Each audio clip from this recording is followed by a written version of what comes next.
एक महत्त्वाची बातमी समोर येते। शाळेतील विद्यार्थ्यांना शिकवण्यासाठी शिक्षक उपलब्ध नसून ते शासनाने लावलेल्या कर्तव्यावर असल्यानं विद्यार्थ्यांच्या भवितव्याचा प्रश्न उपस्थित होतोय।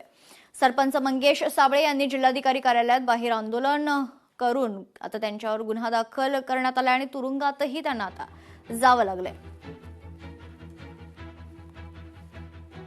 आम्ही त्या ठिकाणी गेलो होतो ते माझ्यासाठी किंवा माझ्या लेकरांसाठी गेलो नव्हतो।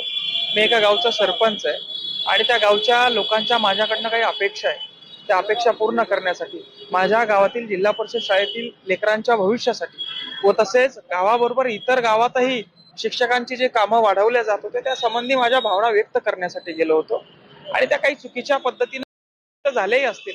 आम्हाला तिथं कलेक्टर ऑफिसला वरती जाऊ दिलं नाही, म्हणून या ठिकाणी आमच्या भावना या ठिकाणी आम्ही व्यक्त केला। त्याबद्दल प्रशासनाने आम्हाला तुरुंगवास भोगण्यास भाग्य पाडलं।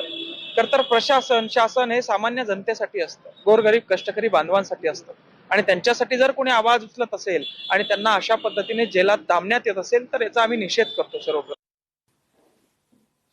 टीईटी पेपर फुटी प्रकरणात शिक्षकांचं भवितव्य फक्त 8,000त विकलं गेले। प्रेसमधील कामगारांना मुख्य आरोपीला पेपर विकले आणि या प्रकरणी आतापर्यंत 12 जणांना अटक करण्यात आली आहे। मुख्य आरोपी अजूनही फरार आहे।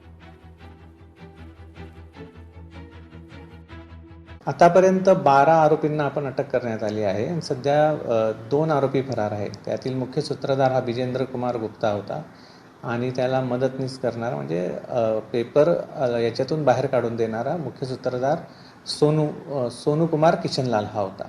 हे दोनही आरोपी सध्या फरार आहेत, त्यांचा शोध सुरू आहे।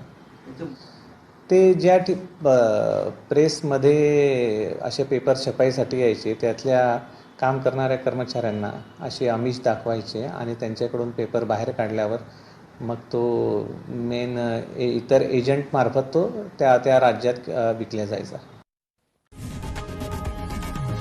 लोकशाही मराठी ऐका, पहा, जागरूक रहा।